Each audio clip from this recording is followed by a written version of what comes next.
சிவாய நம. திருச்சிற்றம்பலம். அன்னை சகுந்தலாய நம. மெடிடேஷன், தியானம். இப்போ எல்லா இடத்துலையும் நம்ம கேள்விப்படுற விஷயம் மெடிடேஷன், தியானம். கண்களை மூடுங்க, மந்த்ரா சாண்ட் பண்ணுங்க, இந்த மாதிரி நிறைய விஷயங்கள் மெடிடேஷனை பற்றி நமக்கு கேள்விப்பட்டுகிட்டே இருக்கோம். என் குரு அம்மா சொல்லுவாங்க, தியானம் அப்படிங்கிறது ஒரு செய்யும் பொருள் அல்ல. It's not something that you can do.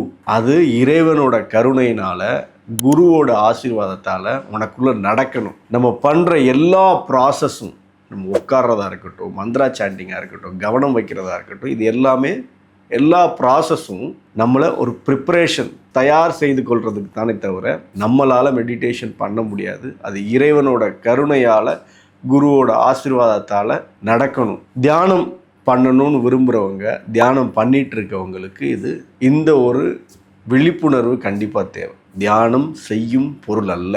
தியானம் குரு இறையருளால் நமக்குள்ள நடத்தி வைக்கப்படும் செயல். சிவாய நம.